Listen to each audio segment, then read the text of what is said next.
Oh boy, welcome in. CHGO Bears post game. More of the same. That's right. Adam Hogue, Mark Carman, Greg Braggs Jr. with you. I am kind of speechless, to be honest with you, which I know we can't be on this show. That's kind of a problem. But it's going to be tough to not talk for 2 hours. Yeah. I could talk or not talk for hours. Anyone remember that reference? Yes, that is from Best in Show with what's her name, Jennifer Coolidge. Yes. Okay, shout out. Let me try and just give a moment of help here, if I can. No, you can, but go ahead. I shouldn't be surprised. I know better. I've been doing this long enough that this franchise just rinse and repeat over and over again. And here we are once again. Young quarterback. Doesn't look good. Game plans don't look good. Who's to blame? Everybody. So can't lose that game. It's a bad loss. It's extremely disappointing, obviously, when you get it to a one-score game and you have the football and there's under 3 minutes to play and you want to see the quarterback get a chance to go down the field and build off what he just did, throwing a touchdown pass to Chase Claypool, and he get an interception, walk in on a 3-yard dump-off to end the football game, in essence, is beyond nauseating. And not a single person wants to hear this, but I did not expect this season to start well. Half the team is new. You got 11 players left on the roster since Ryan Poles got here. And they were so unbelievably bad in week one that you have to say that there's a drop of progress to actually be in the football game with a chance to win with under 3 minutes to go. And there's a 7 zillion things that they got to fix, and the questions with the quarterback remain. The Duke rule is in effect. Chris Pagero, $99.99 super chat, $100. Thank you, Chris. Yeah, I love this super chat. It says, "I am speechless. I'm going to cry. Here is $100." Thank you, Chris. Thank you, Chris. Chris, I personally feel similar to that, not crying, but just like nauseous in my stomach. I haven't felt this nauseous in my stomach thing since the double doink. I feel a sickness. I literally feel sick. I felt that last week. This week, I'm just kind of at my point where I'm accepting my fate with this team. Before the season, there was this unknown. Oh, could the Bears be good? Now we know. No, they're not going to be good. And there's a lot of blame to go around, and we'll dish it to all of it. Luke Getsy and Justin Fields feels a lot like Mitch and Matt Nagy all over again with both of them. And we're trying to figure out the who and what to blame. Offensive line can't block. Oh, wait, no, Fields can't read wide open guys. Oh, wait, Getsy doesn't know how to establish a run. And in the end of the day, when it was Mitch and Nagy, they were all the problem. And that's essentially where we're at with these guys now. It just feels like they're all the problem. And could Justin Fields develop under a better, team, offensive coach that understands how to develop a quarterback? Maybe, but it doesn't feel like it's ever going to happen here. Running the ball with Roschon Johnson 4 times in this freaking game is criminal. Luke Getsy, you can kick rocks. So let's start right there with the blame game. As we do every loss, I know we got a ton of super chats. We're going to throw them up as we go and make sure they get on the screen. And hopefully at some point we'll be able to read all of them out loud too. So stay with us on the super chats. We do really, really, really greatly appreciate it. And, of course, just to be fair, the ones that are more money will take a little bit more priority. But we do appreciate all of them. And any comment, period. Yeah. And you being here, period. And hanging in there, period. So my blame game is going to Luke Getsy for a lot of things that Braggs just said. There's plenty of blame to go around. There's a lot of different areas you could point this at. But right now, the quarterback looks bad. It looks like the footwork, the drop is slower, the decision-making is somehow slower. We can get into that discussion as we always do here in Chicago. It's just a staple of being a Chicago Bears show or a fan or whatever, right? OC or quarterback to blame. Right now I'm just blaming the OC because run the frickin' ball. The run was there the whole game. They were having success running the ball the whole game. From the very beginning. At halftime, they had 4 carries to running backs. And they were all successful. And these screens have to go. They just have to go. Like, if this is the play call sheet, okay? Let's see. If this part of it is screens, okay, I'm just going to rip that part off, and then we're going to rip this up, Luke Getsy. Like, that's what you need to do this week. The screen part of the play call sheet,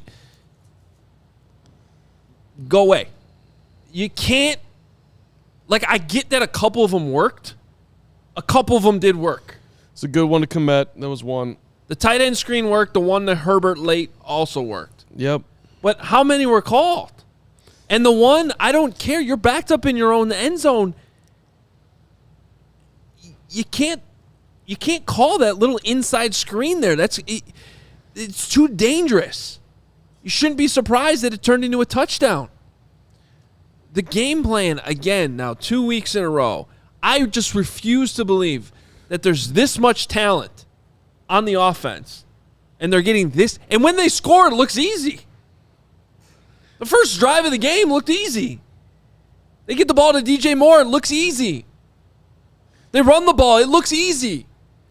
Stick with what looks easy. What is easy?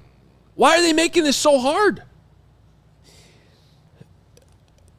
I can't answer that, honestly, because it is just confusing. Oh, you start the game, it looks phenomenal. And it's not just that the next couple possessions are... That was the best throw of the day, by the way. That was a good toss. Next possession is just like... Did you just send a different team out there? Their rhythm and timing and consistency that we've heard them they are looking for over and over and over again, they can't seem to find it. I mean, we're doing blame game right now. I'm going to blame the quarterback.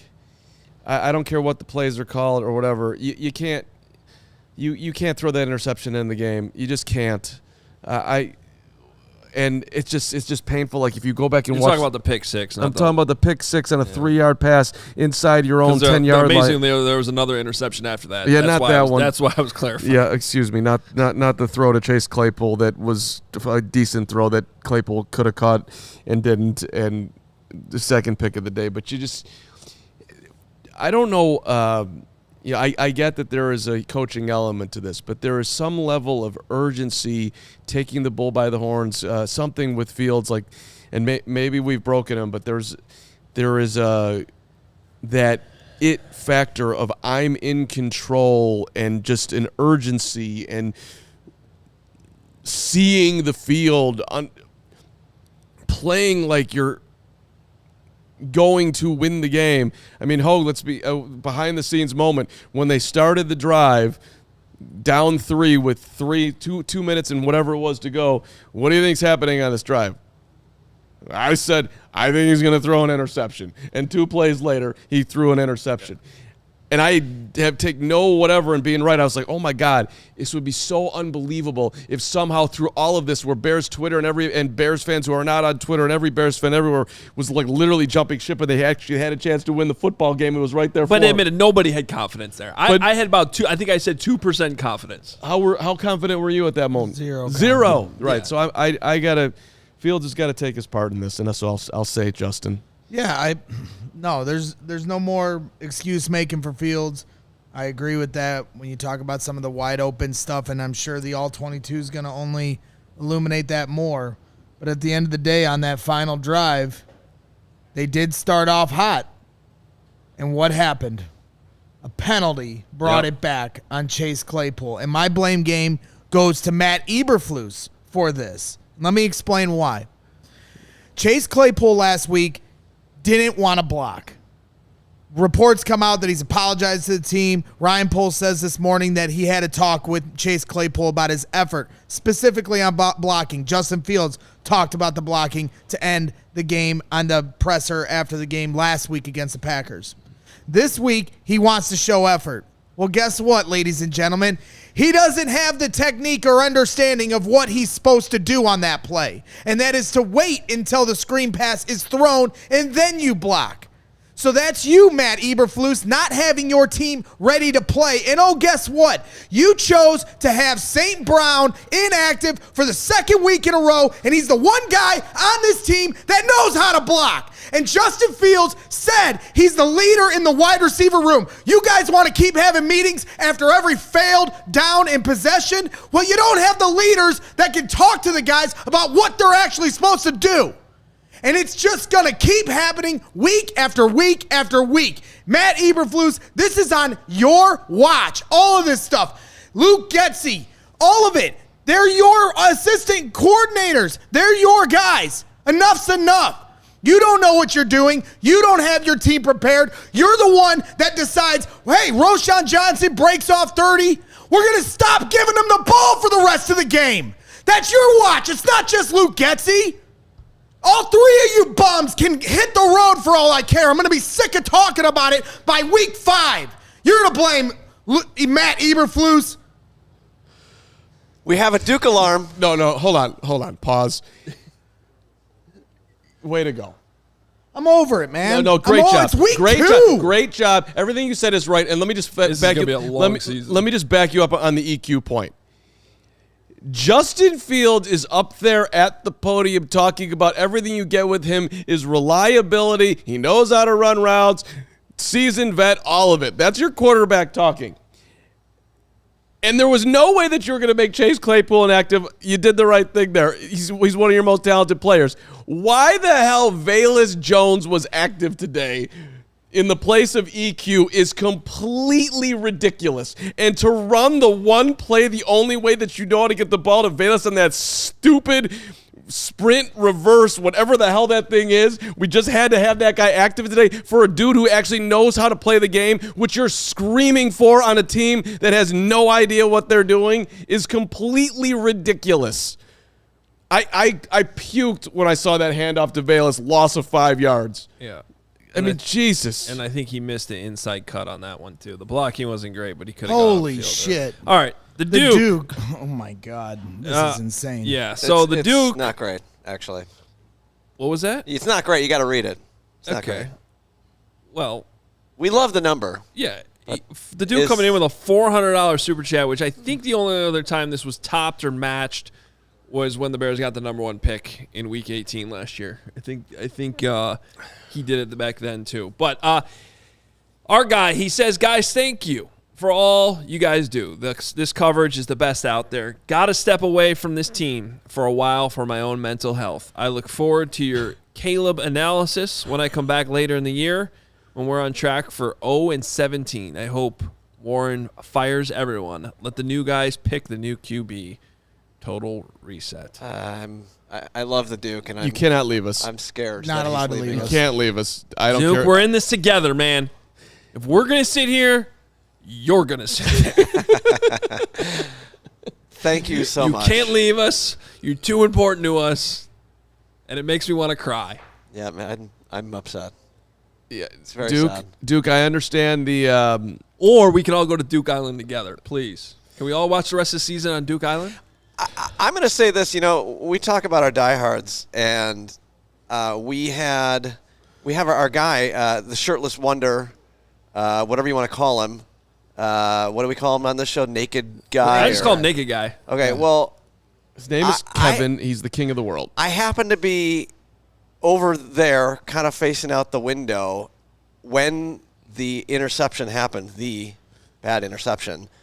And he came out of his place onto his deck, grabbed that starter jacket, brought it back inside, and that was it. And that was kind of sad to Wait, see. is this some kind of sick joke, though? There's a Yohan Moncada jersey hanging. Well, I believe that's is he because just trolling me? No, it's because Sox He postgame was will just be out there coming a up. minute ago tanning. Yeah, Sox postgame coming up, and It's Yeah. just a joke, man. I It's mean, not the whole great. thing. You want to talk about development of the quarterback and blame Luke Getsy? You know what? That's on Matt Eberflus's watch. Ryan Poles, you chose to hire a defensive-minded head coach instead of a head coach that had an understanding of how to develop a quarterback and run an offense. So now you bring in a first-year defensive coordinator as your head coach, a first-year play caller in Luke Getsy. You know, these guys don't have the understanding of how to do the job, and you have this prized possession in Justin Fields, and all that matters is his development. You can't develop him, and now he looks absolutely lost. So that's what was underlined at the time. You just hired a first-time general manager who hired a first-time head coach, who hired a first-time OC. What were the chances that was going to go well? Not great. The roster was shit. They've had some swings that have worked. They've had some swings that haven't worked. It is very interesting when you have someone at the top right now in Kevin Warren that they have never had before, who, by everything I hear, behind the scenes with how he's doing negotiations in literally every corner of Bears land, this guy is he's just different. He is calculated and smart and Does he know how creative. to scout quarterbacks? Well, he doesn't, but he. Can I give you guys some good news? It's just interesting to see how this is all going to play. How much rope he's going to give, and also let me just say this and then take over Hogue for the rest of the day. I'll just sit here. I did not expect the season to start well at the start. There was no way it was going to. This is super rocky and nauseatingly rocky, and I understand all the passion here, but if you were looking at it logically, there was no way they were coming out of the gates firing as some team that's been playing together and ready to win. It just was not. It did not add up that was going to happen. So can they get better as we go through this? Because we are going to continue to watch and do this every single week. Can they just you? If I'm Kevin Warren, I got to see progress significantly as the season unfolds. The Packers lost. The Lions They did? The Lions The whole lost. NFC North lost. Correct. Pack Packers were 1-1. 24-12. Detroit 1-1. Minnesota 0-2. Packers were up big to start, too. Bears are right back in this thing, baby. They're one game back in the North. It's just so demoralizing, you know. It's that's all it is that's the word for it as Bears fans. We've just been waiting, and like you said, Adam, it's just rinse, wash, rinse, repeat, wash, rinse, it's repeat, unbelievable. whatever the hell it is, and we just keep going through this vicious cycle, and it'll never end. And when Arlington Heights comes around and we've ruined Caleb Williams, I don't know if anybody will be in that stadium. All right. Well, they will be somehow, but they will be. They'll be. They keep showing up. Can I ask you a question, or do you got somewhere you want to go? Well, we need to do our Fields guide, unfortunately. Okay, this is a Give question that'll me fall in 1 Fields' minute. guide. I gotta drag that into the picture here. Give me a second here, dude. Carm, go ask your question real All right. fast. Well, here, as we get ready to start Fields guide, I want to ask you, how do you think Justin is going to handle what just happened? Because he was brought in here as somebody who could handle the pressure of being the quarterback in Chicago. This is his most bitter pill to swallow. You threw a pick six inside your own 10-yard line, where if you go back and watch it, he's kind of standing there watching them rumble into the end zone, and then he sticks his head in there at the last second.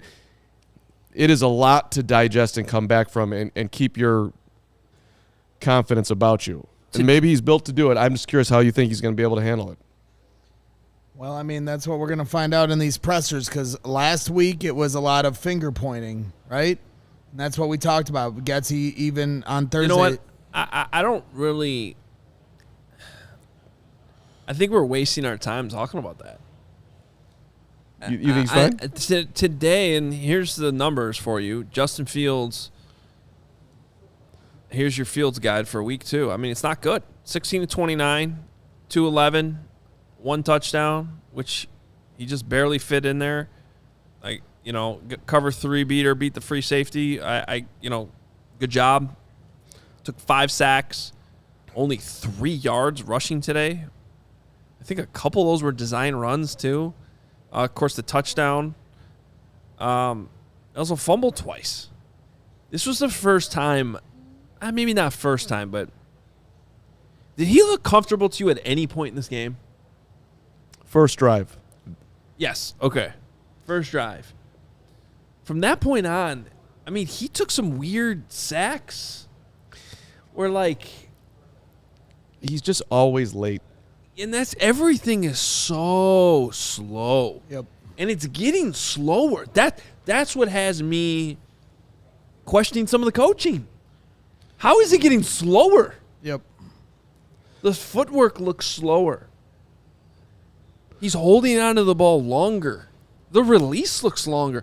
The ball was like fluttering and just float. That near pick that Claypool actually technically broke out. I still think he could have attacked the ball a little bit better, but good job by him to knock it out of bounds at the last second. He made up for it by fighting to the end. It defies logic because That ball was terrible.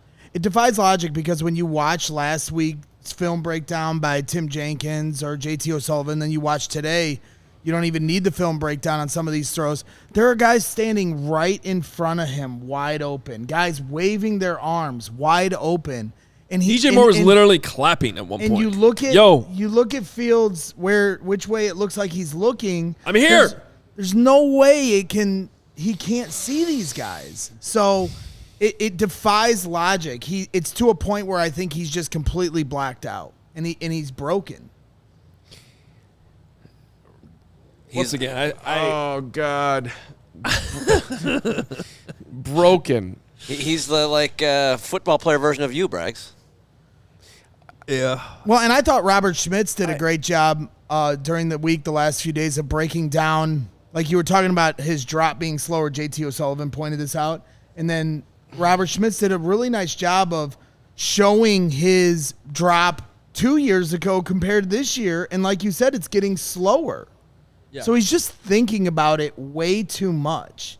Everything he's trying to learn and process and execute from what he takes in practice into the game, he's becoming too robotic with it all. And he's not just stop thinking so much and grip it and rip it. $100 super chat from Andrew Fitzpatrick. He says, I feel you, Braggs. Meatballosophy greater than flusosophy. Keep up the Meatball Island energy. P.S. I'll never keep up with the Duke. That's all right, Andrew. No, you know what? We Thank you, appreciate that Andrew. a lot, Andrew. Andrew, if you stick with us, though, and you keep bringing us super chats like that, and the Duke disappears again, you'll be keeping up with the Duke. You could pass the Duke, but Duke's not going to let that happen. I know my Duke. I'd go to Fitz Island. This is big challenge here for Matt Eberflus, to say the least. See, on one hand, I want to be like, look, this started very poorly last year with Justin. We were through 3 games. After they won a game, Yep. they were 2-1. Yep. And we were really concerned about the quarterback. And they managed to turn it around. The things, it just got this feeling again, doesn't it? Like the problem is it's a year later, so we can't just be like, well, last year it's been a year. Yep. But And why does everything look worse? Why does everything look slower? Why does he look more uncomfortable than even this time last year? I think I can With answer better for you. weapons. And I think I can answer it for you. Look, everything changed last year after the Commanders game because they let him run. They let him loose. And so if you go back, you look week 7 to 10 last year, that's when the offense was cooking. That's when they were scoring a ton of points. And the defense just couldn't get a stop. And they were, hold on, I got it here. They were averaging close to 30 a game. But they wrapped up the rest of the year after teams adjusted to what they were doing, and they scored 16 a game. They were completely shut down. yeah, but they brought in designed runs today. It was exactly because teams are ready for it. 31 points a game, week 7 through 10. 8 games after that, 16. Because Wait, how many design? He only had 4 carries today. How many design runs did they call? But they weren't all 2? that successful either. Well, And when but he's trying to get out of the pocket, He's not finding those alleyways as much. They saw how they were successful. Teams adjusted. They stopped it, and it hasn't happened really since. Right. People are, dropping into zone and making. This is what he can do. fields. Let's stop that. Right. See if he can do anything else. Right. Let's see if you can dink and dunk your way and read the field all the way down. But that is why I go back to, and I pounded the table before the game. I pounded the table during our live watch along, and I'll continue to pound the table about it. Get in the goddamn I formation with Roschon Johnson, establish the power run game, and you can then use that to your advantage to play action off the I formation, showing a look that the defense is seeing in run, then play action bootleg. They suck in for the run. Now Fields is outside of the pocket where he's able to decipher things a little easier. He clearly can't read it from the pocket. He's not comfortable feeling the guy behind him, coming around him, in front of him. But when he's out of the pocket and he knows he can use his athleticism, then he can do some different things at his disposal. But they're not establishing the run. I mean, the fact at the end of the game when they tried to stick with it, admirable, but also laughable to a large extent. Roschon Johnson is becoming your guy, your identity on this team. You want it to be Fields, but you can't force that. You have to do what you can do now and then build off of whatever you want later. I hear what you're saying, but the long-term answer is not to pound the ball with Roschon Johnson. You got to build his confidence up. He has no confidence. I get what we all want. This is, like I said, it's Nagy and Mitch all over again, forcing 2.0 offense to a quarterback that isn't ready for it. It's frustrating to see Brock Purdy just pick up this system in a different city and have it run to perfection. Jordan Love threw for 3 touchdowns today. Yeah, it's just. But that's because they established the run. They have a good offensive line and a play caller that has an understanding of, rhythm and playing balanced offense. Like you said, we're running jet sweeps with Velus Jones and just garbage. It's garbage. All right. We have to do our DraftKings King of the Game. Believe it or not, I think there is one player that can still be singled out as having a good game. DJ Moore had 6 catches for 104 yards. Okay. No touchdowns. Would have been nice if he could have stayed in bounds on that one towards the sideline. But I think they ended up scoring on that drive anyway. But DJ Moore is your DraftKings. And you see, I have a picture of Jalen Johnson from last year. I'm clearly not ready for this one, but just disregard the photo. Yeah. Where's that? I didn't want to do that, but sure, we could do that if you want to do that. Sure. Yeah. Thank you. That made me feel better. Yeah. All right. I would love to have DJ Moore sit down on Carm balcony, just me and him, and naked guy, and naked guy across the street, or shirtless guy across the street, and just have him tell me his unfiltered thoughts about what's going on. Yeah. You know what you guys could use while you have that sit down? What's that? What would that be, Adam? You could both enjoy a nice Goose Island. Yes, we can. You know what? I'm going to need a Goose Island before the show. Can I have a Goose Island? Which one would you like? We have plenty in the fridge. Bust them out. Why don't you read the read and you I can think think there's about it. the full pocket pills, I believe, is in there. Oh, yeah. I think like I would love one of those. Emma's Sure. awesome. Yeah. Let's. Rags? That'd be lovely. Are you just sipping the brick juice, or would you like a beverage? I got the brick I'll have juice. a full I'm pocket good. pills. Thank you. Rags going brick juice. They should make a Goose Island brick juice. They should. They might. This is the type of stuff they could pull off there at Goose Island. CHGO supported by Goose Island Beer Company. Chicago's beer since 1988. Right now, you can get your Oktoberfest.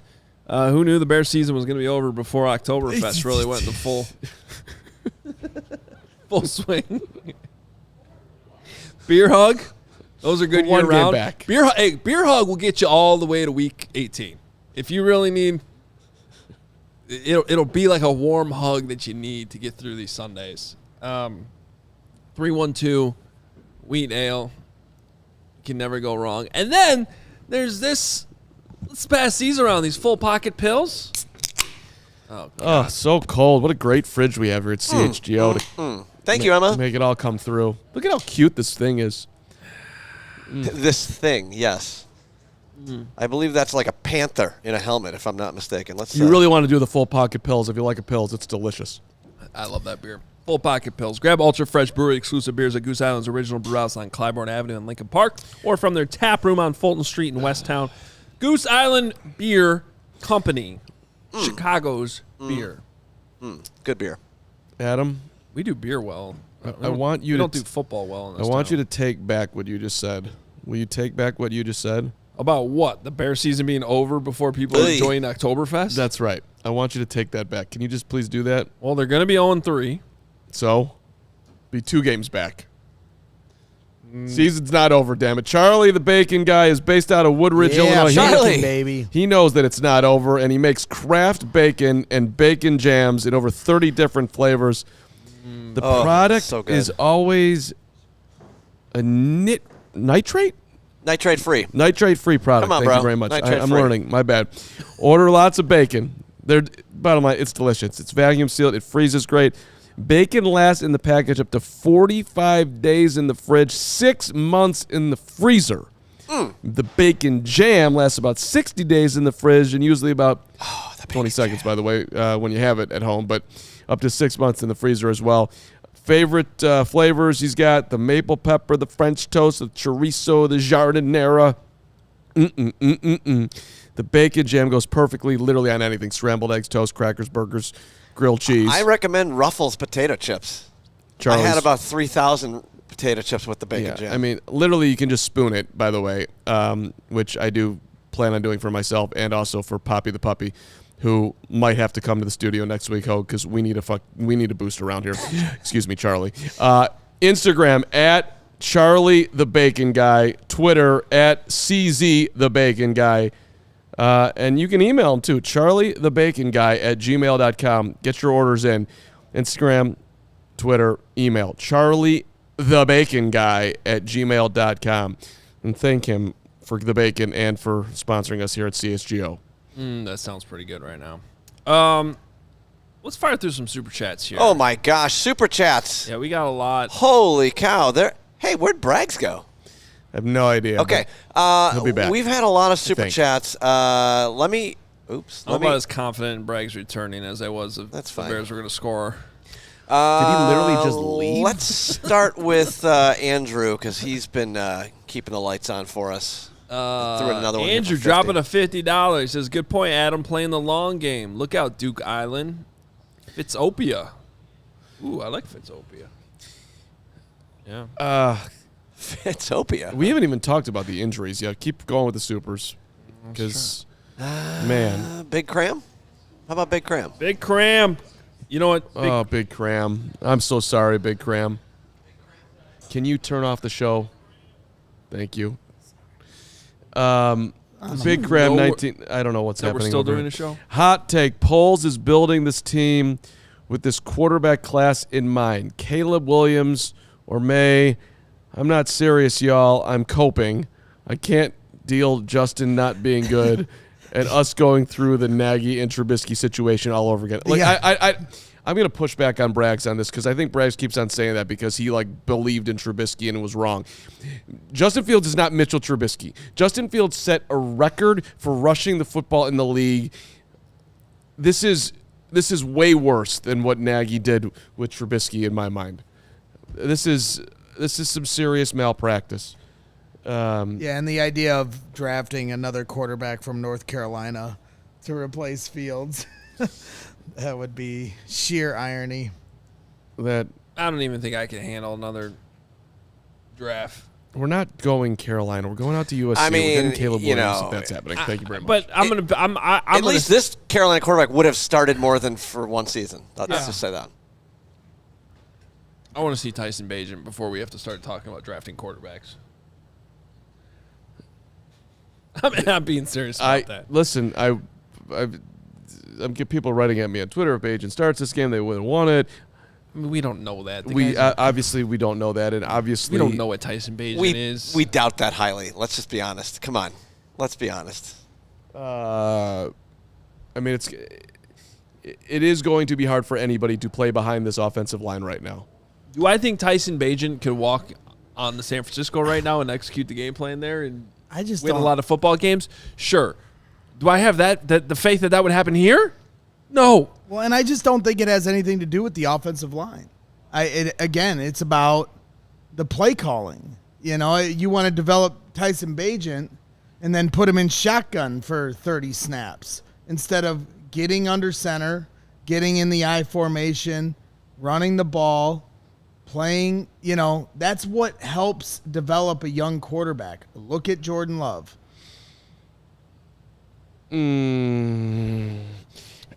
Neil Hayes here, $30.99. I got up at 3 a.m. here in Sydney to watch this garbage. Run game was working, and they refused to use it. Complete joke. I agree. Well, I agree. Yes. Shout out to Australia. Thank you, We were Neil. saying it. We had a live watch in the first half. Braggs was saying it. I was saying it. I said it at halftime. Run the damn ball. let's do Bears Association for a second too, because I will fight you that Justin Fields is not. When he gets compared to Mitch Trubisky, it bothers me. You know what doesn't bother me at this point, and I feel uncomfortable where I'm going, but when you think about Matt Eberflus and who he reminds you of the most, that's been the coach of the Chicago Bears. And Hogue, I want to give you credit because you said it before, but I've had this thought multiple times, and I've been. Well, I also don't want to be misquoted here. Yeah, I'm not misquoting you. I'm not. 'Cause You did not say it, but and let me fully take my corner. How about I just say it? Yeah, you do. However you want this. However you want this presented, the way what I just teed up. What I said during the game. It's already on the screen. But yeah, go ahead. What's on the screen? Yeah, just people are guessing it. But go ahead. Yes. What you said during the game, please. Well- and I'm sorry if you didn't want this out here. Whatever. No. What I said during the game was just that last week had some Mark Trestman like vibes to it. Yeah. Now, the one thing I will say is there were way more hints in year one with Trestman that things like we knew from day one the defense wasn't buying into what they were trying to sell. Like they would, even as they had some offensive success, like that defense in 13 was horrendous. And it wasn't necessarily because they didn't have any talent. Yes, they didn't have Brian Urlacher anymore. That made a huge difference. But, like, that was just a mess. Like, you could already see it coming. But what I'm talking about is just, like, I don't want to call it fighting, but just the amount of, like, Tension. drama and tension already last week. I can't. And shout out to Dan Weeder. He was tweeting some stuff like this during the week, too, and he was in the building more than I was this week, and he's just like, I think he left there Friday being like, this is weird for week one. Like, the vibes were just not good. Right. It was tense. And so I don't want to go, like, full Trestman here, but the problem with having something like the hits principle is if you lose that buy-in, how do you recover? Right. And I'm not saying they've lost it, but I have covered this team long enough to see things totally unravel. And That's why it's more Nagy. If we're going to pick nits on failed coaches, the BU, club dub, gimmickry. Mark Trestman at least had the one time in my lifetime an offense that could move the football with playmakers that he knew and understood how to utilize. This is the hits philosophy is BU all over again. I'm just more breaking it down to. I don't disagree with that at all. Yeah, it's a fair call. For me, it's just kind of weird, quirky, and not connecting with your dudes. Like, you're just kind of. I didn't like the left-handed low five. He went to Chase Claypool, catches a touchdown pass today. It was a great moment, the best moment of Claypool, and he's coming off the field, and Flus is like trying to go over to him, and he gets basically blown off because he didn't see him. Go over there, put your hands up, Or hug the guy. give him a hug, way to freaking go. You're awesome. Let's freaking go. and be that dude versus like, I mean, I don't even know what it was. And he had to like, Claypool had to turn back around and look at him like, oh, here you go, Flus, here's 5. Like, it was this, that's not the guy we want. I think he only gave him 4, and then the other thing, too, that's comparable to Nagy, I can't remember what Trestman was saying in the post-game pressers, but last week, Matt Nagy and Will DeWitt said it perfectly. We got Naked Guy putting out. He's got a sign, Emma. We got a sign to read out there. Sign to read. Naked By the way, Guy's I wonder sending messages. I wonder when I said The that was a wind blew Moncada it up. jersey if it was actually an Alice Ramirez jersey, and it is. Alexei! But then Will you let me talk about the jersey? talk about the jersey. It's an Alexi Ramirez jersey, and that is way better. So thank he was you, great. Naked Guy. Shirtless Wonder. What does the sign say? Naked Dart Guy. Oh, he Would- said he would never would troll never me. I troll you. appreciate We that. appreciate you, Amazing. Naked Guy, tuning Thank in you, across Kevin. the alley. But back to the point of what I was trying to say was Will DeWitt said it on Friday, and he was absolutely right. Matt Nagy trying to find the positive in how they stopped the run game last week. That's another thing that is very reminiscent of Nagy. Like, Yeah, we had a okay, good week we of were practice. we were terrible. Exactly. We were terrible, but at least we were good at practice. At least we kind of stopped the run. And what's he going to say today coming to the presser? Well, you know, we made some steps. We took some steps in the passing game for a couple drives. Like, get out of here. Our standards should be so much higher, and it isn't. Are you out on Fields? No. Carm, are But you I- out on Fields? I just have huge doubt about everything. Where did? No, I'm not. No, I'm not going fully out. At what point do I start coping that the Lions started 1-6? I and feel the- relatively confident and he's it's not with- going to go into Canton at Yeah. some point. Well, No, and this, right, and this is But the point. no, I'm not. capable middle of the road quarterback. Well, and this is the point where you said you don't like him being compared to Mitch. I'm not saying he's exactly Mitch. But at the end of the day, if the results are exactly the same, then what's the difference? Of course he's more talented than Mitch. But it's the same result. So there is no difference. Well, here's why I'm not out on Fields. Okay, I'm not nearly as optimistic as I was 9 days ago. But doesn't it still feel that, like, if he went to the right team, you think Sean McVay would find a way to use We've been Justin saying Fields? this game for how long? If Patrick Mahomes was drafted by the Bears, would he still be Mahomes? The answer is no. If Mitch Trubisky was on the Chiefs, was drafted by the Chiefs, would he have been as bad? No. That's not what I'm talking about. I'm talking about when we reached the point where everyone realized that Mitch was definitely 100% not the guy. Most people were saying he wouldn't even be in the NFL that long. I was saying he'll be a good backup and probably in the league for 10 years, which is basically what he's become. With Fields, it feels different. I still feel like some coach out there can get that skill set and have him be a dangerous player.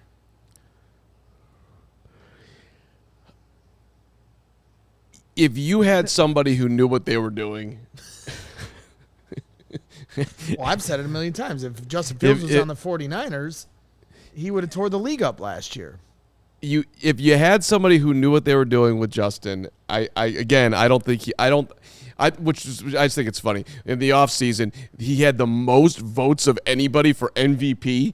And I remember being on it, I'm like, that is preposterous. Most votes? He had the By most who? bets. The most bets. The most Oh. money in Vegas on MVP was placed on Justin Fields. And I'm like, that is the most insane thing I've ever heard. Just the because Bears are of not that because good. the juice on the odds were good. Yeah. The Bears are well. It's just people But want. that's part of it, right? I mean, there is people just wanted to be. No, that's not part of it. No, because like They just love. bettors That's are not what just you do, right? Yeah, but like, why wouldn't you throw it on some other idiot that's like plus 800 or I mean, whatever it is? Like, it was just insane to me. I'm like, I'm like, I don't know anything that's going to happen this year. I have no idea, but I promise you, he is not winning the MVP. Well, it was that the is sa- ridiculous. But it's the same reasoning why Matt Eberflus was ranked as the guy that could most likely win Coach of the Year, right? Because it's on a team that was the worst in football, and you're projecting this turnaround, and depending on the degree of that turnaround, the quarterback and the head coach are going to get all of the credit for that, similar to when Matt Nagy won Coach of the Year on the shoulders of Vic Fangio. Yeah. You know, it's the same thing. If they had a turnaround and won 9 games or 10 games like me and Hogue predicted, or 11 games like Will DeWitt predicted, then the quarterback would be credited for that. That's the calculus. Big Cram with a $9.99 super chat. No wonder Cram has gray hair and Braggs is balding. This is what Chicago sports Braggs do is to us. balding. And can we stop wearing the orange jerseys? We never win in them, and we suck. The last thing we need is to add bad juju. Hey, man, I'm not balding. I I just am. always wear a hat. He might be, Carm might be balding. I am getting very gray, though. I'm not balding, though. I think you just had about 73 gray hairs shoot out of your head when you were turning purple on like about Yeah. half an hour ago. The yelling from Braggs, which we'll get to in Carm's notes today, was absolutely legendary. This guy was in pain. And It just and panic. because the Claypool thing at the end where he couldn't make the block just set me over the edge, because it just put on display that it's a coach, just like they weren't using the strength of your quarterback and trying to And it use was the ano- run game, play to the strengths. Another screen, too. Yeah, and then another screen. It just put it on full display, and the players are all to blame. I'm not excusing anybody. He picked Fields. Adam picked Getsy in the blame game, but then it fell to me, and it's like, to me, at some point, Matt Eberflus cannot continue to dodge blame while we blame Alan Williams, Luke Getsy, and Justin Fields for everything. And to me, watching Chase Claypool, not understand when to block on a successful screenplay to Khalil Herbert that would have set up a drive that who knows what happens then at that point. Get a little momentum, build off of the 6-for-6 drive prior to where Justin Fields threw a touchdown. And instead, you don't have your team prepared. They make a mistake in technique. Those are coaching issues just as much as they are player issues. Do we blame? Who do we? We do blame Fields more for the pick six interception over the play call, but we also hate the play call all at the same time. Am I right about that? A screen. No, I blame the play call. Because what's Fields supposed to do Yeah, in that right in the situation? middle there, right in the Because yeah. what's his option? Not throw the ball and take a safety? Throw it at his feet. And you got heavy traffic there. You're standing in the end zone. I hate that You play. just had a screen pass work successfully, and then to go right back into the well. Yeah. I mean, It shows you don't have many tricks in your bag. Well, that's obvious. I mean, they're just running the same things over and over and over again. Right. Once again, 2 guys, Cole Kmet, DJ Moore in the same place, running the same route. that was an What the hell was that? That was unbelievable but Daryl Johnston's analysis. There is no way that they are supposed to be there that Luke Getsy is calling that. And we're sitting there like, well, there's Might be a 2% way. I would say 17% way. Like, you telling me that Cole Kmet and DJ Moore, I would call pretty professional dudes who pay attention to what they're doing, were running the wrong route? I'm not sure. It would be interesting to see what they say about that, which maybe we'll perhaps find out this week. I just don't. I don't. There's. I can't talk. I don't have it. I'm losing my mind. Where are the design runs for Fields?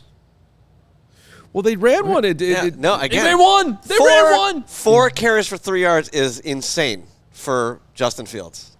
I think that's insane. This There's isn't. nothing to me that makes sense about the offensive game plan in either of these games. It's not college where you lose rushing yards for the sacks. So he had literally 3 forward yards on 4 carries. I mean, my brain is like, I actually have a headache right now. I told you is the apathy kicking in because we made it. I mean, the game's not over. Kind of. I and haven't sworn yet. You didn't swear yet. I said frickin' That's at not one it. point. So it's a couple comments coming Yeah. out of there. We'll hear from Nick, but I it's think you were right. Matt Eberflus on the screen that went for the pick six. Quote, "It's great when it works, and when it doesn't, you can criticize." That's Yes, and we're going to criticize it. That's what Nick tweeted. Nick also tweeting, Matt Eberflus said he sees improvement from his team. He referenced it's a long season. See what I'm saying? The said bright side, hold the on. bright side coach. Flu said dehydration caused Jaquan Brisker to come out of the game. 3 plays into the game. Now, how is that possible? I mean, Seriously. Somebody tell me how that's possible. In the middle Yeah. of the first quarter, did you not have a sip I mean, of water for 3 weeks? The pre. Pregame, I don't understand. Wait, that. so he wasn't sick coming into the game? I mean, he played in the second half, correct? So Dehydration. yes, he played in the second half. He came back. Is Gatorade not a part of the hits principle? What's I I don't think there's a G in there. there's no. I mean, you have. It's not like you just run out and play. Yeah. You there's go no through two different there's no sets E of for warm-ups. electrolytes. You gotta. Yeah, where's the electrolytes in the hits principle? That's insane. That's never happened in the history of football. I'm serious. Has anybody ever left for dehydration in the middle of the first quarter unless they were violently sick? By the way, Oof. I don't want to hear it. I really don't. But also at the same time, Braggs just gave Carm his next hit single. When you called Flus the Mr. Brightside coach, I mean, like, the Killers is right there. Like, I feel like you got that this week. Maybe not right now. Please not right now. But maybe this week if you work on The this. look on Carm's face, like I'm about to sing. I'm gonna sing. I mean, I was that told was not my to sing, but I'm gonna sing. that was my go-to at karaoke is Mr. I was going to say, Brightside. do I look as cool as you, somebody who can bust out the Killers? I mean, I I mean, need, you I should need- be able to. It's a very easy song. I mean, I might sing something like the Go-Go's Vacation for Bears fans. Oof. Yeah, but the Mr. Brightside crap, it gets old and it's tone deaf. But I don't want to give him a pass on it, but like he's got no choice right now. You If you're can't. trying to save your job, if you're comfortable in your job, you'll speak with a little more authority. If you're trying to cover yourself and you're worried about what the press clippings are going to say about you, then you're walking to the podium and saying, well, we did this well and that well. I mean, the good that's what he's coaches, doing. I cover Matt Painter for Purdue basketball. He doesn't gloss over anything when you walk into a post-game presser. He there's no glossing. He doesn't, and these are college students that he coaches, and he doesn't baby any of them. I know? obviously can't hear this, and if there's a way where we can somehow hear it, I don't know. But to come to the podium and talk about how you improved from last week, I'm saying he did this last week too, and Will called him out on it. you. Let me tell you something about last week. If you didn't improve from last week, then actually everybody should be fired right now. Like, so yes, you improved from last week because last week was an abomination. Well, and then Of course you improved. But he. What? But that can't be your talking point coming up after you lost the game the way you lost today. It is for him because. What? Because it's like when he. they've lost 12 in a row. It's like I'm telling you, when he addresses Right? the media, it's like he's talking about a 9-year-old team.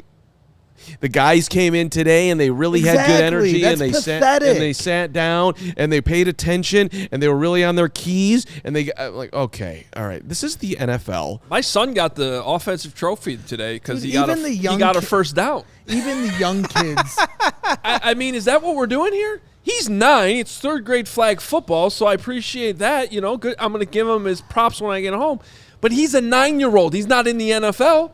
Are we giving away offensive trophies because they scored 2 touchdowns again? And he's not doing it for the players. He's not going into the presser and glossing it over and putting lipstick on a pig for the players. He's doing it for himself. These players don't give a shit what he's saying in these post-game pressers unless he's going to directly call someone out, which he doesn't have to do. He can just say, we didn't play good enough. We didn't execute here. He doesn't have to say Chase Claypool screwed us at the end or whatever. You can say it in a general form and still be hard on your team. All right, let me try to do it for you. You know, we had a chance to win today, which is better than not having a chance to win. But our You attention to already detail. started off on a bad. Start over. Okay, let me start over. Let me. You glossed. Okay, thanks for being here. I feel completely sick about the way this game ended. I feel sick about the way basically it started, even though we went down and scored a touchdown. I'm pointing the finger at myself for all the Boom. significant amount of attention to details that we are just not doing. We didn't get to the quarterback to the ground, which is something that I've been coaching up my entire career. It hurts my heart to its soul, or hurts me to my inner core being that we didn't have one damn sack today. penalties in the worst moments. And the fact that we are giving help to teams when we absolutely can't afford to do so with crucial penalties at crucial times also makes me sick. So we deserve to be 0-2, and the only way out of this is to get massively better in every single category, and hopefully we can do that. But if not, it's going to be a nauseating season, and that's something that I can't even stomach to look at. Now I'll take your questions. What do you- Bingo. what do you got? There it is. That wasn't even that great. Coach, you had Claypool active again. How do you feel like he played? Well, it's great to see him in the end zone for sure, and I liked how he fought at times. But Chase, along with a bunch of other guys, had some serious attention to detail moments that we just can't have.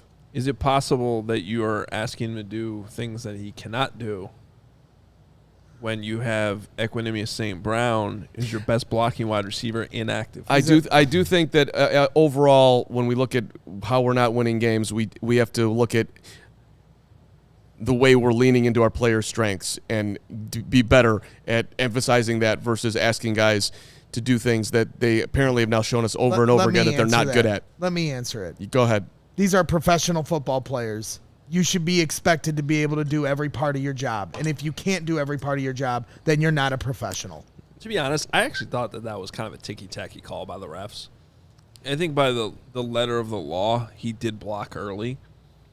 But That sucked. That call sucked. I'm with you. Like, it was like a split second before the ball was out of. But again, get rid of the ball faster. Like, how do we know that they don't go back to their team meeting and say that the timing on that was actually Fields' fault? Timing and rhythm. We're looking for timing and rhythm. Timing and rhythm. One We thing have no timing. We have no rhythm. The one thing that we didn't bring up in Fields' guide that I would like to point out, I hate being a wet blanket here, but even on the touchdown to cut it to 2017, Komet is open underneath, which you will see in an all-22 breakdown. Lawrence pointed it out too. And it was a frozen rope throw, but he was very fortunate it wasn't picked off. I mean, he was looking directly at Chase Claypool, who put a double move on in the seam, and the safety was ready to pick that off. And if it wasn't for the great arm strength that Fields exhibited there, I mean, you could argue that was a fortunate outcome to a very risky pass. Also, I had Komet plus 1,100 anytime touchdown. Oh, that's why you're mad. But he was wide open in the corner. This is an interesting tweet from Dan Wiederer that I'm seeing from his timeline. Bears coach Matt Eberflus declined to provide any clarity on Alan Williams' absence from the team or how long it might last. Asked if Williams would resume play calling upon return, Flus said, "We'll cross that bridge when we come to it." See, this is what I'm talking about. When Allen is back, he is our defensive coordinator. Yeah. You don't need Right, the cross that bridge. What then the makes hell are you people- talking about? Right. Well, and that's where I think makes people you're- speculate. Yeah. Well, he might be changed. He might, but what if he's actually gonna keep doing it? I agree with you. If in his head it's a non-issue that Alan Williams will, then he should just say that. I agree with what you're saying, but I'm not so sure. Here, let me say this without going through the all-22. I thought the defense was in a better position to have success today. There was way too many missed tackles, missed sacks. There was more pressure. They created more pressure today. Then if he knows that, then say it. I'm going to be calling the plays. Well, but what you can't. You're going to fire Alan Williams while he's not even with the team because he's. And I don't mean literally fire him, but fire him as your play caller while he's dealing with a personal issue back home. That would not be appropriate for a head coach to do. So you're saying, based on his answer, though, then that I think he's actually thinking about that he's going to do it. I think that's on the table. Okay. I'll begrudgingly take it back. Which, to Braggs' point, this is the Matt Nagy era all over again. It is. Who's calling the plays? That was the worst. How about when he Did let you go of the just play? sing? How about when he What is going on today? when he let go of the play calling and it got better and then he took it back? I remember. Trust me. Good time. Like Nagy, stand over there and cheerlead. We're going to get you an old school Bears male cheerleading outfit. Do that and let these guys call the plays. That's your role. My favorite Nagy moment was when he explained how great it was on the plane ride. You know, guys, it was just great. Some guys were eating, and some guys were reading, and some guys went to sleep. It was just awesome. And I'm like, what is this? This is the head coach of an NFL football team. And well, speaking to your point earlier, Braggs, I think that Flus is actually capable of doing the same thing. You know, guys really got on the plane and they got in their playbooks, and it was great, and they were really focused. Well, I mean, you better pray if you're the Bears and you're Matt Eberflus and Justin Fields. You better pray that when Hogue said that you're going to win some games you shouldn't, that comes next week. Because if the Bears are 0-3 coming back home to Soldier Field week 4 against Denver, they will be booed relentlessly in the warm-ups. Relentlessly. Because people are just fed up. Last year you could swallow the pill and say, hey, this is a tank year. Let's go get that number 1 pick. We got it. Let's celebrate. Let's hump a bear. This year, you can't. Only one person said, let's hump a bear. I humped the bear. We need to. I love how people that have no context to that are like, wait, They're like, let's what hump did a he just bear. say? We need to inflate that thing again and get you ready. Beat the crap out of that bear. Now, this year, it's like the White Sox or, the Bulls when fans just get to a point where they are done with it. And we somehow have already reached that point here in week 2. And this was a question I asked on Twitter, and I think I made it in our watch along too, is like, at what point does Kevin Warren, and you brought this up earlier, as the president, you want to establish yourself. I don't buy this. He's just here for the stadium crap. I've seen him way too more involved in other things. Call Ryan Poles into your office this week, and you ask him. They already had a meeting last week. Him, George, and Kevin, Poles, and George. So They the already question met last had to week. be, According to who? What? It was reported on the radio. on the radio, Hogue. Cappy Well, had it. Okay, but are you talking about that weird thing that was going around that like George McCaskey was in the building on Monday? No. Like, yeah, he works there. I'm not He's talking there about- every But day. the question has This to isn't be, an owner that That's owns his team from afar like others do. George works there. They have meetings. They talk. Well, I'm and- pretty sure they meet every week. and that's fine. But the question has to be asked to Ryan Poles. Why is it worse than last year? We added all these players. We put money into free agents. How can it be worse than last year? Is it your evaluation of the players? Is it the coaches? Is it the players not living up to what they're being coached? There has to be an answer. And if you don't have an answer, then you're the problem, Ryan Poles. And Ryan, of course, is going to say, I'm not the problem. So you have to, at some point, the excuses have to stop for everybody. And you got to kind of start to assign blame. And Well, I'll tell and you this. fix it. That pregame interview that we talked about mostly focused on Claypool, but in that answer that Ryan Poles gave to ESPN 1000 to Jeff Joniak, he sounded like someone who's pretty pissed off after 1 week. Well, yeah. He drafts all these players. He brings in these free agents. And he's going to sit there and go, I'm not taking the blame for this. I set this up on a platter for you guys. Yeah. Justin Fields isn't his quarterback. He did not draft him. So he has that out. But he did hire Matt Eberflus and Luke Getsy. So you do not have that out in that Yeah, regard. but he also was saying, though, in the offseason, he was thrilled with Matt Eberflus. But this is the offseason. Now we've got games in front of your face. You cannot. That everybody does the hope and dream talk in the offseason. I lead that fucking charge. Yeah, you do. Well, I goddamn. love some of the people on Twitter that were screaming at me whenever I said anything that was objectively reasonable. And now It's they're everybody, like, man. take for 0-17. Maybe they'll lose all their games. is anyone going to apologize to me for ruining my anniversary? I mean, I'll, Remember that? I would. I had How, your back. how you did, Braggs, and I had your appreciate that. But God forbid I report that Justin Fields didn't look great in June. Yeah, but we all take a turn in the bucket. Mark maybe more than others because he's cynical. But Adam, you took it at minicamp. It's not cynical. Whatever. It's what's happening, Fine. you jerk. However you want to define it. The same thing happened to me for 4 days because I merely suggested at camp that it's like, this is weird. There have been no deep passes. And Bears fans were emotional, creatures of craziness. That's what we do. And I don't fault Bears fans for that. But at the end of the day, now we have proof right in front of our face, and you have to take it for face value. That's the truth. You can go through the whole offseason, you can get as optimistic as you want, and then they play games. Okay, that's just what happened. You think this ends with Aaron Rodgers being the Bears quarterback next year? No, it doesn't. Oh, God. I'm just wondering. Talk about a guy that he's like trying to play in January. The Yeah. universe has clearly told you should have retired. No, because this happened with Favre. He went to the Jets. It didn't work out. He went to the Vikings. He was the MVP. Please stop. I already screamed once. Hogue busting out Aaron Rodgers to the Bears on week 2 at 4-11. Mark it down. Let's go. I also had the Bears winning 10 games and picked them to win today. Let me ask you this: at what point? Because we just at some point we just have to have some fun here.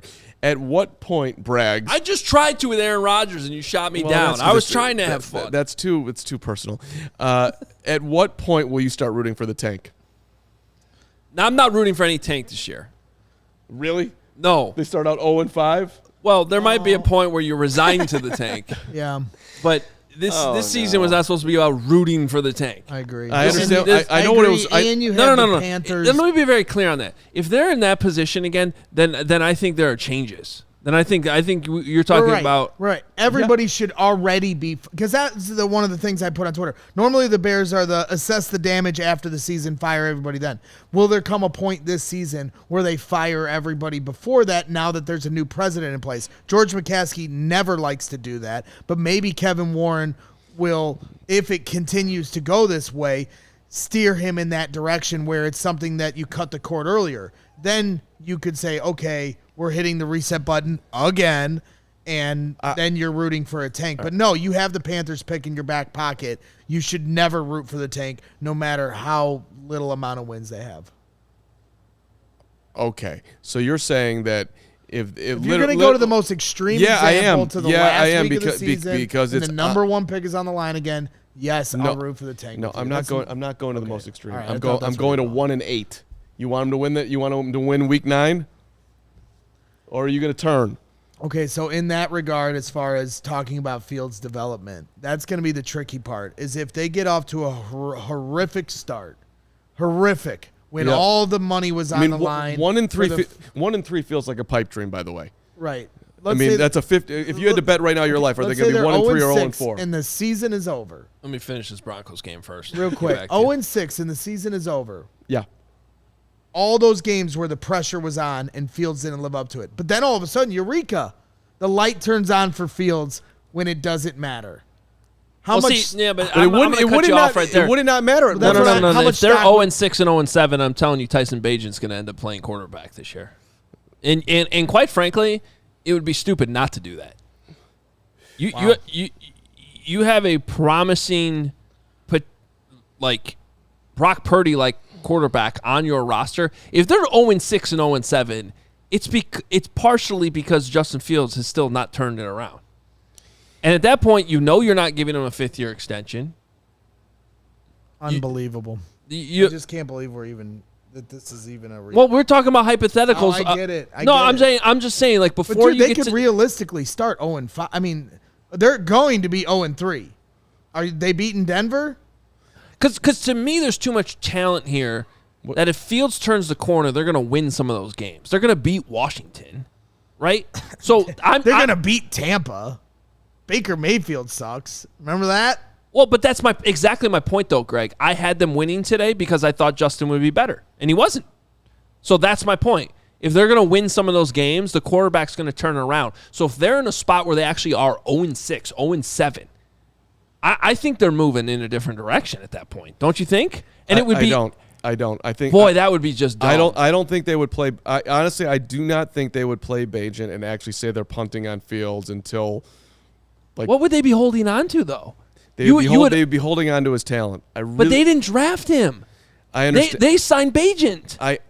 They they brought Tyson Bagent as an undrafted free agent. That is not a major commitment. I do not think they will give up on Fields. But why until, would you not look at Bagent before you potentially draft a quarterback in April? And I think they would. That would be silly. I think they would in the last 3 games of the year. That's not a big enough sample size.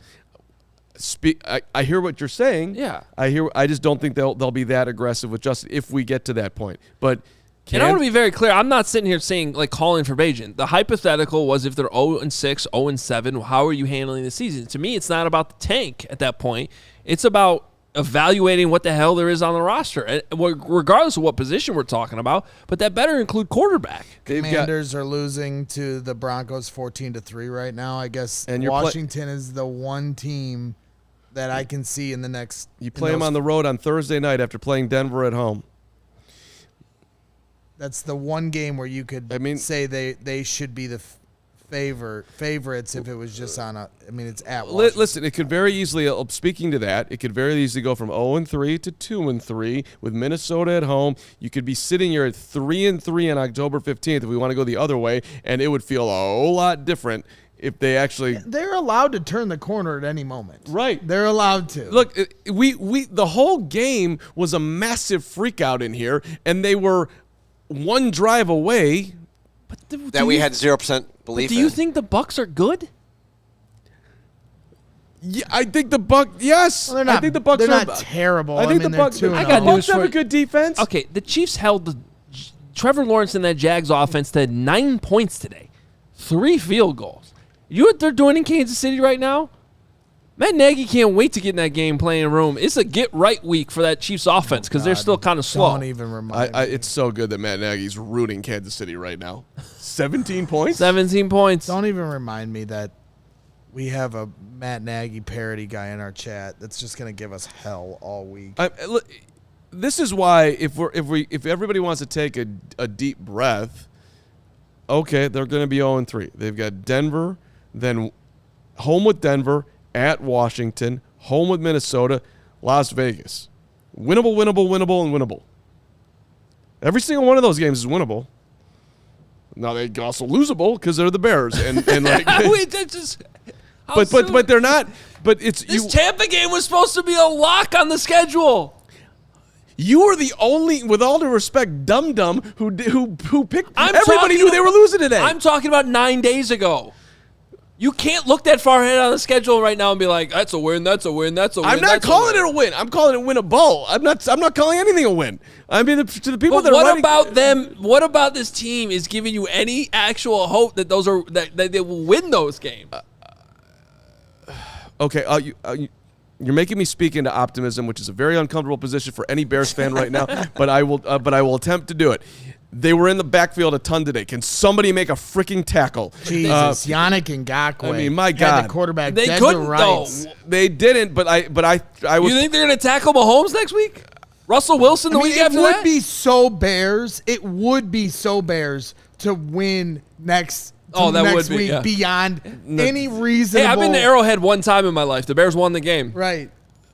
Jay Cutler hit Marquise Wilson. Yep. And then Brandon Marshall, a nasty touchdown How's this? pass. I think in my optimistic take that you're making, I think that Yannick Ngakoue can get Sam Howell to the ground. How's that? When they get to the Commander, There you go. Now we're talking. all right. They'll be 1-4. Well, but it is a lot. But who had a great season last year? Can we please, if we're gonna put on our, no one wants any optimism hats, but if we're gonna put them on, who had a great season last year? That would be the Detroit Lions. They started 1-6. Right, but I was thinking about that earlier in the show. I would need to go back, and if there's any Lions, where's Don Burr? Come on, Don. I don't know. Don. What did it look like after the first 2 games, though? That's the thing. I don't know Because I remember the Lions as like, oh, they're just not quite there, but it didn't look like a disaster when they started 1-6. Now, correct me if I'm wrong. I could go back and look and watch some of that film from last year, but you're right. It's a long season. The season- The switch could be flipped at some point, and you get back to 7 wins or something when it's all said and done.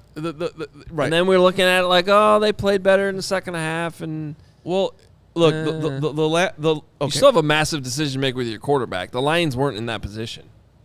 No, but okay, the last time the Bears played as bad in the opening week as they did this year, losing 38-20 was when they lost in 2003 to the Niners 49-7. All right? You know how that season started? 1-5. You know how they finished? 7-9. They won 4 or 5 games late in the year. It was Dick Duran's second to last year. You thought perhaps that they were going to build on it, 7-9. He went 5-11 the next year. Then Lovey came in, flipped it to 11-5, and they went to the Super Bowl the next season. You know who that 2003 team had? They had a 25-year-old Brian Urlacher, a 22-year-old Peanut Tillman, a 23-year-old Lance Briggs, a 25-year-old Mike Brown, a 24-year-old Alex their Brown. quarterback? Their quarterback was Cordell Stewart, And Chris Chandler, and Rex Grossman. yeah. Yeah. You so just named a lot of either Hall of Famers or Right. borderline Hall of Famers. right, Right, right, which You right. think that's on the roster right now? The difference is the quarterback. So right. I don't think that's on the roster right now, but I do. But let's look. What is on the roster right now? Who of the young players do you believe in? Do you believe in 25-year-old Cole Kmet? Do you believe in 23-year-old Kyler Gordon? Do you believe in 23-year-old Jaquan Brisker? I haven't seen a smile across your face yet as I keep on naming guys. So right, I believe right. in- That team had some talent that got unlocked and went all the way to the Super Bowl. Is Justin I Fields? Do you have a believe in- 22? Whatever. How old is Justin? 25. I believe in Brisker, Gordon, Tyreek Stevenson, Darnell Wright. I Yeah. like those guys. I think they're promising. I'm not saying they're going to live to the level of Peanut Tillman and Lance Briggs. All right, we got to get to Nick because Nick is cannot ready to listen go. Somebody tell me Tyreek Stevenson. He's done nothing. He's a played 2 rookie, games. dude. I understand he's getting beat by 8,000. Just don't tell me you like him like you He's like But him. open Mike one Evans big shoved play him today. out of the screen. He gave 2 big plays today. There was offensive PI on one, and the other one was a bad play where he got allowed a touchdown. Yes. What did he do the rest of the He's a second-round pick that Bears fans are talking about like Hey, he's Charles Tillman was And- a second round and pick. after- You're the one who brought and- up those names. and after okay, fine. we- All right, and- fine. I take it back. Tyreek Real Stevenson is quick, and before we talk to Nick, I would like to know if you had any observations on Zach Pickens and Jervon Dexter today. 'cause- No, didn't see them. Okay, I thought they started to Can take a Pickens step. get more snaps than Jervon Dexter? Thank you. I don't know. I'd have to watch the tape for that. Nick is in Raymond James Save us, Stadium. Nick. I have questions, Nick, about some of these tweets that are coming across our timeline from these press conferences. But first of all, just take it away. What's the headline of what you gathered down below? What's the mood of that locker room? Yeah, just please, God, help us. Well, yeah, we're going to be still searching for help, Adam, because there wasn't really anybody available in the locker room. We had to God, wait not about 10 to that. 15 minutes. It's already at that point, you guys, to where there are not even guys available to speak. Chase Claypool was actually the first guy that got an opportunity to speak, but he didn't really say much at all. But it has gotten to that point, you guys, where it seems a little barren. You would think it's like week 16 and the Bears have already lost 12 games or something like that. how But it's it week feels. 2 and they're 0-2. That's how Okay. exactly how it feels. And correct me if I'm wrong. Wait a minute. Help me, because I've been in that locker room. As a small locker room in Tampa, there's really nowhere to hide. Were they like already on the bus? Like, what happened? Yeah, and so they separate offense and defense too. So yeah. a lot of us wanted to go to the offense to see who we can talk to. Not much available, and then by the time Claypool had started speaking, already had to head over to Eberflus and Fields. So yeah, some of the guys were in the showers, but just again, not a lot of people were available. And by the time we got done out of the Justin Fields press conference, everything was closed down. All right, so let's talk about the Fields presser then. What did he have to say about the interception, Nick? Yeah, on the pick 6, he said, they had the screen called, and when you're in that tight, condensed portion of the field, like there's not a lot of things you could do. Like he said, if like we had called a deep shot, you're worried about dropping back and possibly getting a safety. If you do that, you don't want to be a Dan Orlovsky and do that thing. But he said there was limited options. But he just said that the defender made a good play, made the one-handed catch, and he also, I thought this was kind of telling. He reacted back and felt the screen. Well, what did the Bears do the previous play, you guys? They ran the screen. So I wonder if like these defenders are just kind of feeling what the game flow is, and it just followed where the linemen went. and boom, pick six that It's- ultimately ends the game. Yeah, it's the same thing as what happened last week. Like, Shaq read the offensive lineman. I think maybe in that case it was Carter, and he just went with him and then he intercepted it. You're running it too much. You're running. It's too predictable. It just is. All right. I know you saw Eddie Jackson too. What's your gut feel on how that whatever that is? It didn't look great that he just kind of went down and then was ruled out for the game. Yeah, so and Eberflus was asked about Eddie. Was this about the same foot like last year? And he said they're going to look into it. And he said also, Eberflus, we're positive right now, and we're going to see how it goes. But saw Eddie Jackson out of the locker room as we were kind of leaving. He was in nothing with a boot. He was wearing both of his Nike Low Dunks. So maybe that's something that is actually a positive moving forward, because we've seen Eddie Jackson in a boot before, but that was not the case after this injury. He had both of his shoes on. So I guess we'll just have to wait and see for the updates on that. And I missed this. What was the official injury that they announced? I believe it was the foot, right? It was a just the foot. So okay. Yeah. But you're saying that he was walking out of there under his own power in gym shoes. That is correct. Yep. Nike Low Pandas. So you can quote me on that. He Limping? was How in bad a shoes. limp? He was talking to Justin Fields and kind of just stationary, so I didn't really get a chance to see him walk. But I think it's just encouraging that he was in shoes and not in a boot or anything like that. That that is is encouraging. Nick, my biggest problem I had, going into the game, I thought it would be key. During our live watch along, it was my biggest gripe, and I kind of freaked out here on the post game because they only run the ball 4 times with Roschon Johnson. To me, that there's no excuse for it. But was there any explanation as to why, after Roschon Johnson breaks off a 30-yard run, which I thought was the best executed play of the day, that they didn't try to go back to that a few more times? Yeah, and Eberflus was asked about finding balance with the run game, and you're basically just said you're always searching for that, but there wasn't a good reason as to why they kind of just abandoned that portion of their playbook.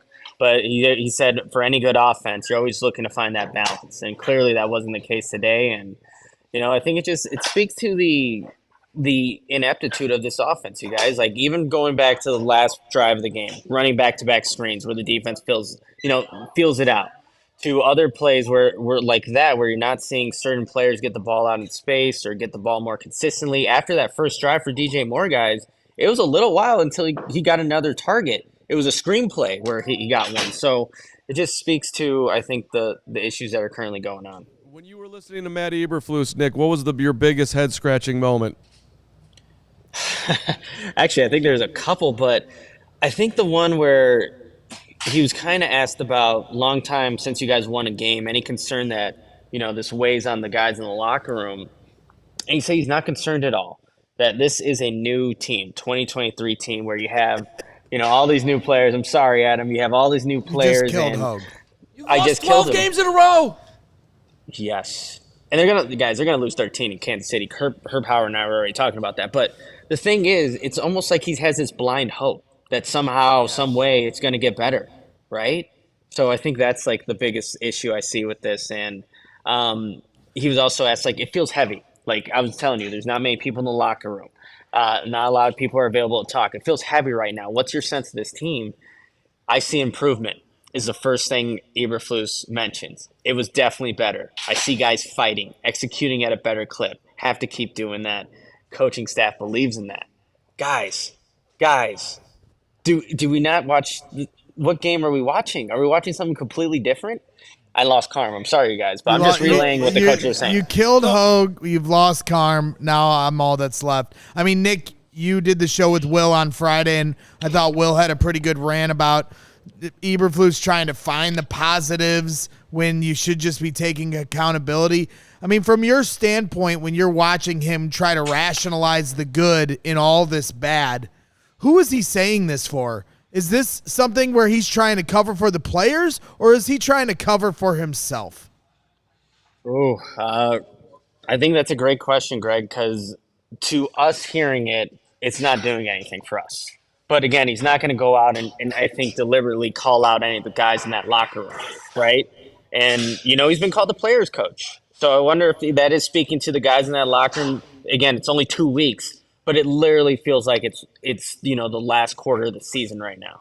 So whatever it is, Greg, they need to stop doing the talking and walk the walk, so to speak, because clearly what they're saying and projecting is not equating to positive results on the football field. We all see it. And a big emphasis going into this week, you guys, third downs, right? They wanted to get better on third downs. Well, I went back and just looked. This game, they were 8 of 15 on third downs. Last week, Green Bay was 9 of 16. They're not getting any better, you guys. It's because the Bucs didn't have one more, opportunity on third down. They probably would have ended with the same thing. So even though Eberflus was calling the plays, it just wasn't good enough, clearly. So, yeah, okay. So, all right. Well, first of all, Flus is actually right when he says they improved because they would have been beaten by UTEP last week. Okay, of course they were at least a little better this week. But what did he point to that was improvement? He said execution. And I mean, maybe there are a couple times where the Bucs are driving and they settle for field goals. Sure, but I think he's taking the small victories and projecting it as bigger than it is to me. And so I think that, if this is a better offense, they're running all over the Bears. They really are. How about an explanation for, Jaquan Brisker getting dehydrated 3 plays into the game? I don't think any of us have ever seen that before. We understand it's hot down there, but how does that happen? How are you not prepared for that? Yeah, and I mean, look, it was hot, you guys. It definitely was. I think they said the on-field temperature was like 102 degrees at the start of the game, but dehydration got the best of Jaquan Brisker, and Eberflus said he liked how he battled. He actually gave Brisker a hug after the game and, congratulated him for, still going on that second half and battling through the dehydration. But I don't know, Greg. I mean, obviously these guys are professionals. They knew it was going to be hot in this game, and out there dehydrated before the game really even starts. I'm not going to blame the human condition. If he got too hot and he got lightheaded, that happens. But I am looking at the coaching, the preparedness for that situation. We all know it's hot down there. You have to be ready for that. Maybe temper down what you do in pregame.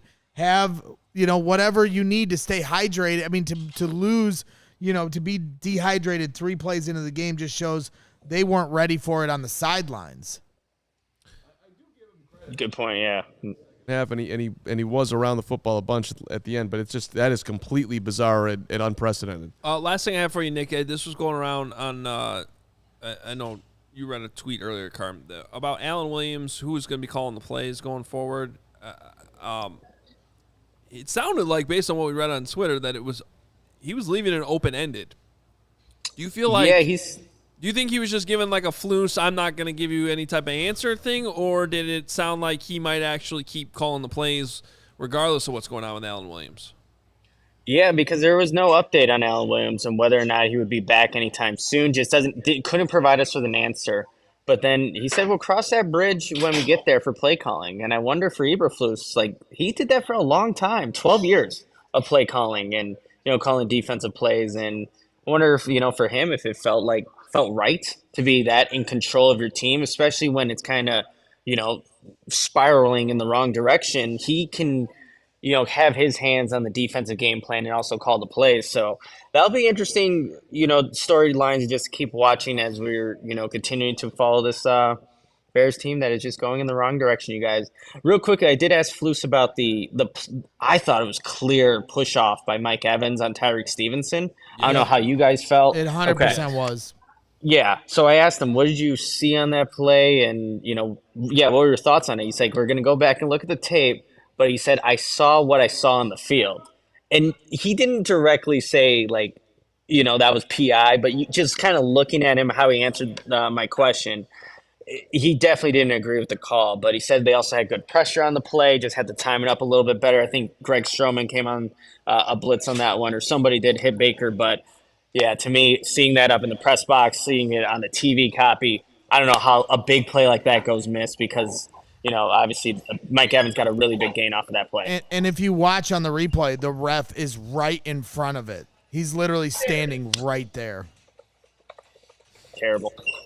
That actually irritates the hell out of me thinking back on it because you missed that, and then you're gonna call Claypool for his blocking. Come on, man. Come on, man. Nick, did you find some good food last night? Yes. No, Okay. So you were Herb soliciting Howard and some- I. Yeah, Herb Howard and I met up last night at a place called Patrick, and it's like a really cool like sports bar. We were watching a Colorado game, but we split a thing of wings, and I don't know. Well, you guys will be able to talk to Herb Howard early next week. Those are some damn good wings, you guys, and stuff here in the press box too. So, yeah, good food trip, but other than that, how the Bears played and everything else. Tampa does it well. I remember the Outback Bowl. They actually serve you steak, like actual steak. Well, that'd be from Outback, though. Yeah, from Outback. But it's like, it's not Outback. It's Outback steak, but they bring in like the head chef of the entire company for the Outback Bowl, and so it's like ridiculously good, even though it's Nick, you said you were watching the Colorado game. If the season ended today, who are you drafting from the Colorado Buffaloes? Everybody. I'm just gonna leave it anonymous like that. Guys, I don't know, man. Like this, just watching this game and seeing how Justin, wasn't able to just fire it off at certain points. Like the one play that I think irritates me the most, you guys, is the 3-play sequence before the half, and Justin has Roshan Johnson on the seam. I think it's Tyler Scott in the middle of the field, and he takes a sack on the play, and it's like. I asked Fields, like, you said you felt conservative last week. How'd you feel going into this game? He said he felt better. He had some downfield throws, but still there are plays being left out there, you guys. So a lot of work to be done. When I was gone for 1 second, did anybody bring up Darnell Mooney?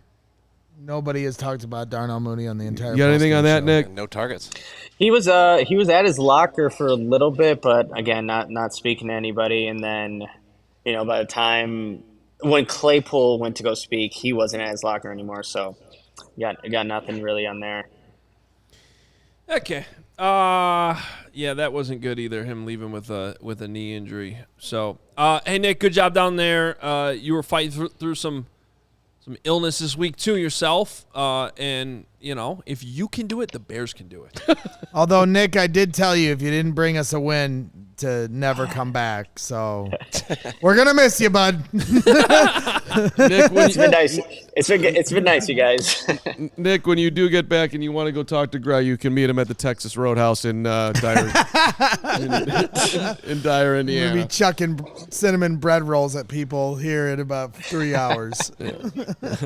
Travel safe, brother. Thanks, Nick. Yeah, they just keep getting. All right, you guys. from us. At Nicholas. I know we got some Fields audio I want to get to. We do. That's what I was told. We do. Wow. But first, I got to tell you about Fubo TV. If you're looking for things to watch besides Chicago Bears football, FuboTV.com/CHGO is where you want to go. They have 140 plus live channels of sports, shows, movies, news, stream live TV from any device. You can watch the most Chicago sports for the lowest price.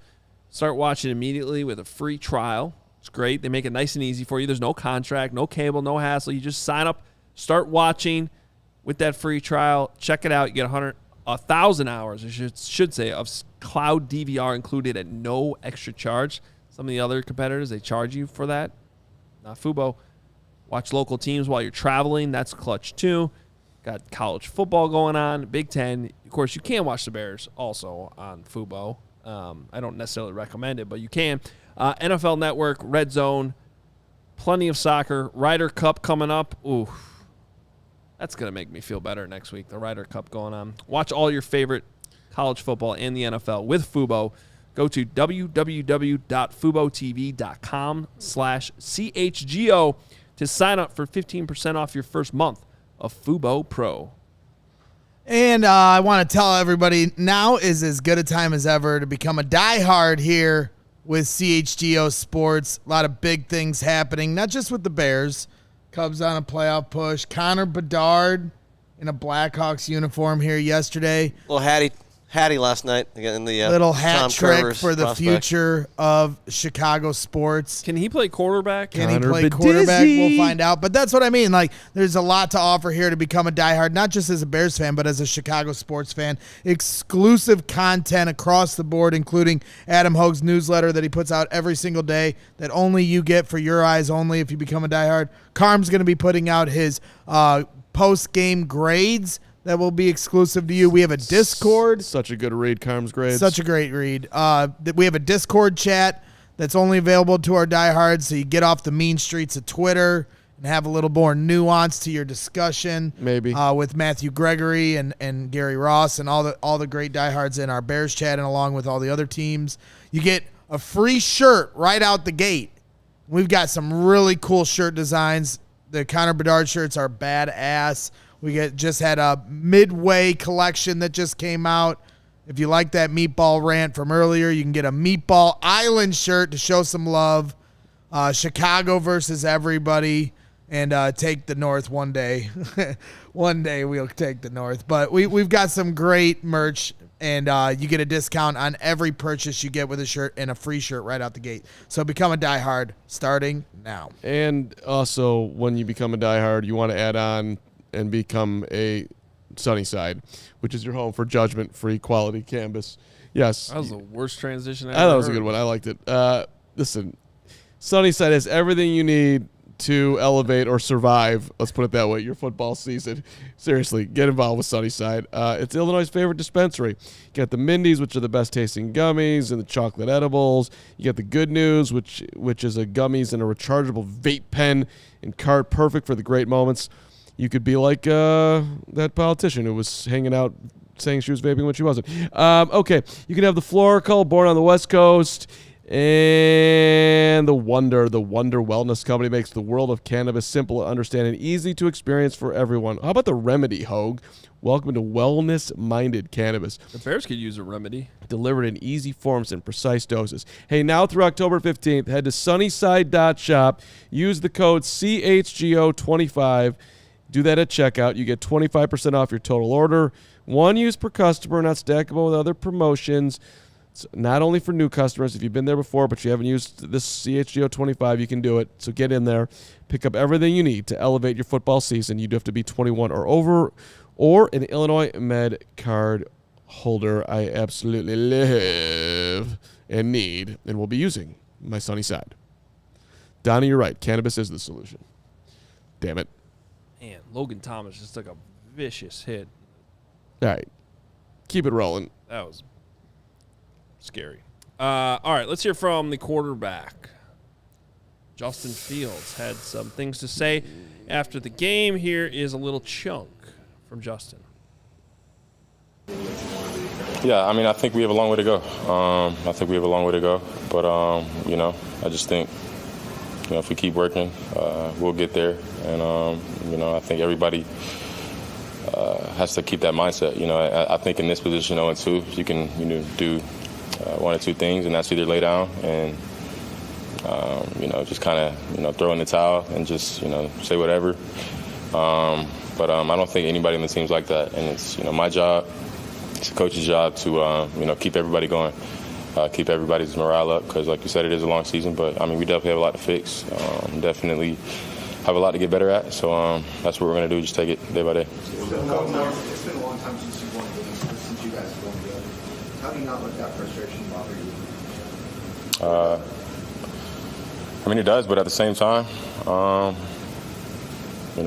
we're going through a storm right now. And like I said before, you can just be in the moment, just take it day by day, and just be grateful for, what we do, what I do. Because, I can look back to when I was a kid, I would, never see myself in this position. So I can be grateful for it and, give my all each and every day. Each and every day I have the opportunity to do what I do and, be the quarterback of this team. And but, of course, it's frustrating, not winning. But I think at the same time, like I said, just take it day by day and just, not really worry about the past. The past is in the past. We can't do anything about that. It is what it is. And, you got right now, and, of course, you got the future. So, yeah. You know what I'm worried about with Justin? Thought he handled that pretty well right there, but go ahead. Yeah, I think he did too. I just feel like in some ways that they've turned him into too much of a robot.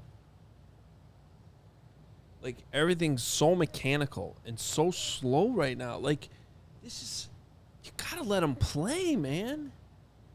You got to let him just be a playmaker. The 3 yards rushing, you got to work hard to get him to that level. Right? 3 yards rushing? This guy's breaking Michael Vick's single game record last year. 3 yards. I mean, Only the Bears could get Fields to 3 yards rushing. I mean, what are you doing? Screen. I mean, as a Screen. team, they only rushed for 67 yards, and this is a team that broke the franchise record for rushing yards as a team last season. I seriously, I have gotten to the season, not technically, of course, but for me, the season starts with Denver. Like, all right, 0-3. You're booting on Yeah, week 3. I'm just full boot. You shock me. Go beat Kansas City, but that's fine. Don't. I'm not gonna freak out next week. 0-3. Season starts with the Broncos. You guys. Isn't it next week is such a nice opportunity though for them, because in that regard I'm with you, but they have nothing to lose. It's not Sure. like these first 2 weeks where there's all this pressure you got to win. Next week no one is expecting you to win. You have nothing to lose. Open up the playbook. Nobody's going to blame you one way or the other how you lose. You know what I mean? And just see if you can turn a light on one way or the other. Just go down there and just talk to Chris Jones and be like, look, we're not. We need you. We beg you.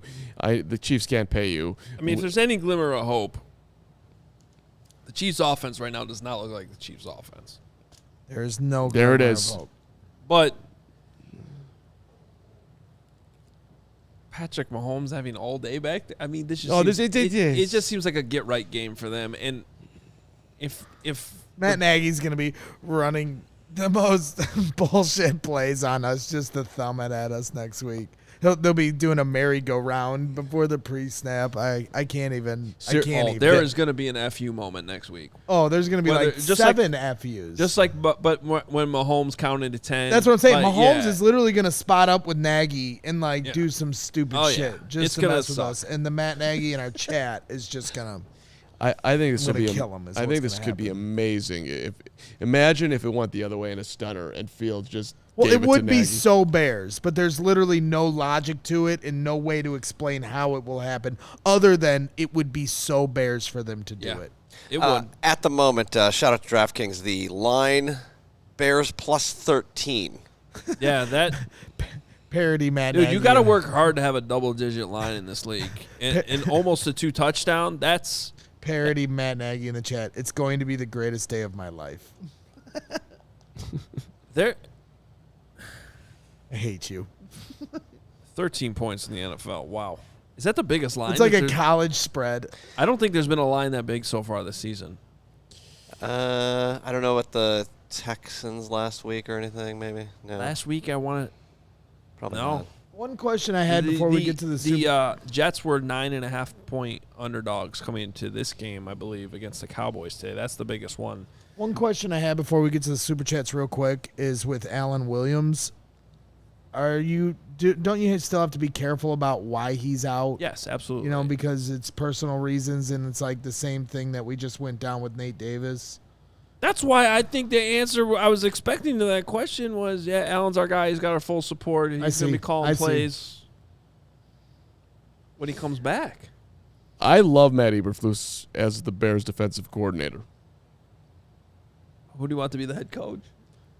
Deion Sanders. He's a better college coach. If I don't Deion care. Sanders became head coach of the Bears tonight, would the Bears make the playoffs? 50-50. He is a vibe, dude. He He is would a be vibe. That would be so They got unbelievably freaking awesome. every all-time greatest rapper on the sideline, all these celebrities in the locker room. He is a total vibe. Can you Tupac imagine was it? there? Huh? Tupac was there? I was gonna. Who's the all-time greatest rapper? He just What? had Who? Offset? I'm just whatever, man. Can I have hyperbole for 5 seconds? Don't bring hip hop Just shut up. legends into to Offset. Oh God, that was amazing. It's a vibe, is what I'm saying. They're gonna recruit like hell there. You want to do your notes there, Carmo? Sure. Truncated notes because we were live through the first half. The Brisker drop started us off. Could have had I a pick. forgot about I was that. in the bathroom and That should have Braggs, been a pick six. Braggs had a full collapse. It's tough. Again, There were a lot of loud noises in the first. I wrote down Flus licking his lips. We had an early lip lick. yeah. You notice he went hat in the second half? Well, yeah, it's hot as hell. And then people That's were- what I mean. They weren't prepared. Brisker is dehydrated the third play of the game, and Matt Eberflus isn't wearing a hat. When you go to the beach in Tampa, you wear a freaking hat. It's common sense. Talk about no preparation. He would have. How cool would Flus have looked in a bucket hat? He wouldn't have had to lick his lips. Hey. He was like looking for. He looked like he was dying. His looking like for- hair strand is like sweating down his Yeah, face. you were looking for halftime adjustments. He came out with the hat in the second half. Hell yeah, he did. You know, it was pretty much the only halftime Hits adjustment principle. they made, but Hat is a H word. So is hydration. So I don't know. That's two things they could have Rich gone in the with. chat, hats principle. the hat's principle. I wrote down Brisker illness with a question mark, which we now know about. Yes, he was dehydrated after 5 seconds. Let's see. Fields hold. Vea killed him. Claypool was open. 3 runs in the first 4 plays in the second half. Braggs. Braxton Jones, false starts. Hogue watching was successful like runs just on the straight the didn't first get four. it. Wait, what? Braxton false had a Yeah. false start. You're like, And then how- the whole. yeah, you just didn't understand how that was possible. That he was. Oh, that he was that bad on back-to-back Yeah, plays? yeah. Elijah Hicks missed tackle. I had to be like, who the hell's 22? Because he's changed his number from 37 to 22, which I forgot about. And then it's like, oh, my God. Rasheem Green on the positive side. David Wells, former Yankee, former White Sox, got a first down. First time he ever caught a ball in 6 years? Yeah. Or something like that. That's a heck of an accomplishment, David Wells. Zach Pickens makes the notes, missed tackle. I'm throwing this at Emma. Once we had that the fumble, remember the fumble when it came out? The ball was out there, punched out by Jalen Johnson. That was nice. And then Braggs screaming from the other room, "Get the fucking ball!" That was you, That's what you do when there's a fumble. right? I understand, but it was you were in a constant panic today. They should have gotten the ball. Um, They should have gotten the ball on the blocked field goal. Mike Let the holder get the ball. Mike Evans, Tyreek Stevenson. I get that he's his second game, but I don't know. Everyone he got beat bad today. Lucas Patrick, you make the notes for your snaps. One's over here, one's over there. What about when Dan Feeney came in and his first snap was a a sack. fumble? It's a great debut for Feeney. I feel should have caught that, by the way. Throw to Tunyon, which was way off the mark. Oh, I remember that one. Yep, you had a reaction to that one that I'll leave off the notes. You could say it if you. Well, okay, fine. You said, "Are you an NFL quarterback?" That was what you said. Okay. Maybe. Maybe I should have left that one. I said I was leaving it off, then you went for I it. should have so- trusted you. Yeah. I'm sorry. Uh, That's on me. no? That Herbert- throw, that throw is questionable. Herbert running tough, all Herbert. I think it was you, Brax, but it might have been Hogue. Nobody looks interested in blocking. Actually, that was definitely Hogue. That was me. Yeah. That was nobody. Chase Claypool, you make the notes. You saved a pick. Going into the fourth quarter, Hogue, this is a big quarter for Justin Fields. That was when Braggs jumped in with another. Are you fucking kidding me? Scream from the other room. And then we ended up, my last one, and I'll save the rest of this paper because I'm an environmentalist at heart. Flus's left-handed high five to Claypool, which we've already talked about. Good job, Good job, Chase. Okay. Why can't we be cool? I just want us to be cool. Well, The amount of people that think, whatever. I'm gonna leave it alone. Go ahead. Amount of people Not that going think on my what? tangents. Nothing. what do we got for super chats here? Still, by the way, 509 likes. Love it. Would love to see that number even higher though. Appreciate all the support. Brandon, wait, where are we going? Let's go to Brawl Sack. Okay. $20 is Super Chat brought to you by Justin Fields plus more yards parlay. So Janoko has to start calling the plays, right? Screen on your 5. Yeah, that's I still can't get over that play call. I gotta get over it. I gotta get over it. Knight 67-76, $20. Why is it so easy for other teams to find quarterbacks, but we can't? That's the $1 million question, Knight. Because we don't have an environment conducive of developing a quarterback. And all the people in our chat that are saying, go to Tyson Bagent, it'll be the same result. And when we draft Caleb Williams, it'll be the same result. Because we do not mute have yourself. Mute. an environment conducive to develop the quarterback. Andrew Fitzpatrick, another $25. Thank you for the support today, Andrew. This has been awesome. Was the screen to Herbert, yeah. Herbert that got intercepted wide open. It looked blocked up. If Fields got it to him, You just could have been just 2018 Cohen versus the Jets. I don't know. I have to see the end zone angle. Braggs just said that we'll never have a good quarterback in the history of our lives because we don't have an environment for it. I mean, is he wrong? Has he ever seen a great quarterback in this town? I hate to break it to you, Carmen, but he's got 104 years of evidence to support that. No, he doesn't. Sid Luckman was amazing. Yeah. Bring him back. He's in the From chat the today. dead. Yeah. Well, you can What about write my guy Jim McMahon, baby? I look forward to your Sid Luckman film breakdown. JTS. Herb, we've reached the point of the post game where Sid Luckman's name came up. We're trying to hit all the bingo items. Herb Lawrence is here. Herb, how many games are the Bears going to win? Or whatever you want to talk about for that matter. Man, what a terrible game, guys. I mean, I don't know how you do it. I'm a Bears I don't know fan. how you do it. You have to talk about these White Sox games every day. I'm used to At least we disappointment. only have 17 of them. I've already got to the point where I'm used to disappointment, and now the Bears are taking the White Sox playbook. Shouldn't take it. Check the Cubs or the Blackhawks playbook. Much better. Because I can't go through another thing, guys. I heard you earlier, Braggs, man. Don't get in there, man. You'll be life will be bad, man. I don't know if I can get back to that level the rest of the year. I purged it from my system. save yourself, man. Save your mental health. It's not worth it. Herb, 7:30 tomorrow, semifinals. 7:30. Yeah. I got a Washington Nationals game I got to watch. You're not coming to the semifinals for your White Sox podcast? I guess I can go, but they were like, "Hey, where you at? Where you at? We got to talk about this terrible team." No, you do. It works more important than softball. Do your job. I get it. Okay, no problem. Later, Oh yeah, I'm leaving this shirt for your dad, Hoger.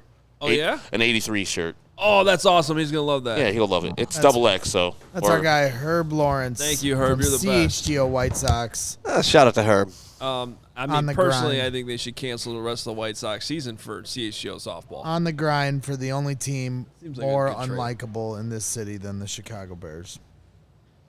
I'll tell you right now, CHGO softball team, if we played the Bears in softball, we'd win.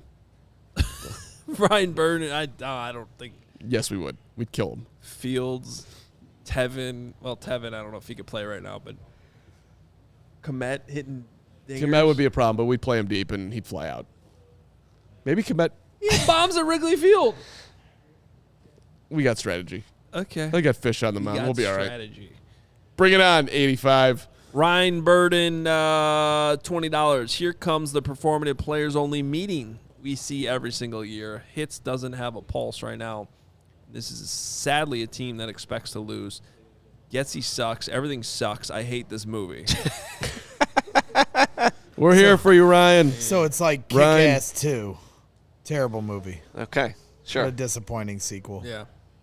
Keep it moving. Poppy the puppy just texted me. She's got to go out. I knew Poppy could text. Javen Terry, $20. I don't think this coaching staff knows how to develop quarterback. I refuse to believe that a quarterback this talented works as hard as he does is this bad. Definitely the questions there. Max Wilson, $20. Have we not suffered? Have we not weathered every storm? Are we here not but by faith alone? We have angered the gods and they punish us. So it was, so it shall be. Bear down all the way to rock bottom. Hope hangs by a thread. Yeesh. It's very philosophical. Well said.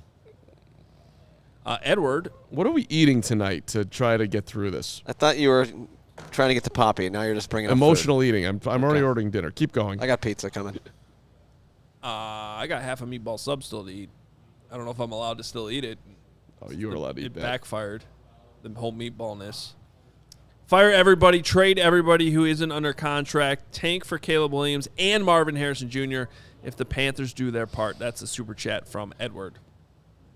Edward, Steven, $20. we love you, Edward. Is Getsy left calling the screen passes due to Fields not seeing open receivers in the first half? It'd be an interesting question to ask him that he wouldn't probably not answer, but I don't know. Brandon, $10 here. Caleb Williams' father said he would go back to school if the fit wasn't right in the draft. Do we believe he would want to play for this organization? Love the show, fellas, even on days like today. Thank you, Brandon. I mean, I don't know if I believe that. I know he said it. I don't know if I believe he actually would. There's a lot of risk there. That would be unbelievable. The Bears win 2 games, get the first overall pick, draft Caleb Williams. His dad's like, no. No, we're good. We're good. You kill everyone. We're making enough money at USC. Fran, Chili, $9. Was the defense and play calling horrible? Yes, but this loss was on the quarterback. Unfortunately, he can't handle the pressure. He might be good somewhere else, but not here. Brandon Genesic, $10. Trade Lucas Patrick for a pack of Trojans. And trade Fields for a second rounder and a paper bag to wear over our heads and start Peterman so we can get Williams. Justin Fields is a bust. Tank season 2.0. Good job practicing safe sex, Brandon. We got a lot of positivity coming from the Super Chats today. How many more do we have here? I'm just kind of giving you the 10 and up ones at this point. Okay. You know, Just keep going, Did Ho. somebody put in there, I'm drunk. That's my favorite one. My guy Sandy Tom Yeah. from across the pond. Seth Crane is the one on the screen, $9.99. You have Herbert running at 5 yards per carry, Johnson at 8, and you choose to run a screen on first and 11 from your own 6-yard line. I'll never understand it. You know, there's plenty of time, too, left. I mean, it's mind-boggling. Larry Strickland, $10. Super positive take. All the NFC North teams lost. There it is. It's true. One Take it game back. back. take the North, Right. baby. We weren't in last place. All right, let's For do a two minute. more, and then we're going to call this thing. $9, Missouri Mauler. I'm done buying anything that financially supports this franchise directly until they prove they are competitive. Started watching in the 2000s. Misery. And $9 from Aaron Owens. I know Fields had a bad game, but I didn't mind that second interception. We want him to throw the ball downfield, right? Not losing hope in him just yet. We can turn this around, guys. Love you guys. Arguable There it GOAT is. crew. There it is. We can turn it around, damn it. Yeah, I agree on the second interception. And it was right there. Can't believe that Braggs has given up hope. I'm hanging in there. By the way, we could be worse. We could be doing a New York Giants postgame show. They are losing 28-7 to the Arizona Cardinals. Let's go, baby. The Giants are terrible. Yay. So I don't know if Joe Shane and Brian Dable would have been the answer either. Paying Well, we $40 certainly- million for Daniel Jones. Not looking great right about Yeah, now. Please, thank you everyone for the support. We still have over 2,300 people watching live 2 hours into a show after a team got beat by Baker Mayfield. Yes. Please hit the like button. We love you. Thank you very much. Same message as last week. You guys deserve better. All the support. That many people still watching this late in the show. We appreciate all the likes. You guys paying to get comments on the screen. We greatly, greatly appreciate it. You guys are diehards, and this team's got to just play better for you. I don't know what else to say. It's and please get rid of the orange jerseys and helmets. I know. I hate that Braggs keeps putting it on set. I hate that thing. Fucking pumpkin. It's not good. I was 99% sure he was actually going to chuck it. That's fine. All I don't wanna right, get follow us fired. on Twitter at CHGO_Bears. We got a lot of good coverage coming up for you. We're going to get through it. We'll watch the tape. Back tomorrow. right here at noon with all our reaction after the rewatch. We got some surprises coming this week. Please stay tuned. Tuesday is a huge day. Tuesday's big. Yeah, maybe. There's a surprise later. Wednesday that these guys don't even know about. What? What? Yo. What? Well, Monday- it's not confirmed for Wednesday. It's confirmed for sometime this week. Monday night might have Bears After Dark here with our guy Corey Wooten Let's go. coming back. Softball this week. Huge. We bring up all these things that will actually interest the Bears fans. And And Carbs like softball and tennis. what are you doing right now? I am He's texting emotionally Poppy eating. back. He's We're texting emotionally Poppy. eating. Can't wait till after the show to order your dinner. I gotta. I'm hungry. You got to Done and done. All right. We're out of here. We'll talk to you tomorrow at noon. See you.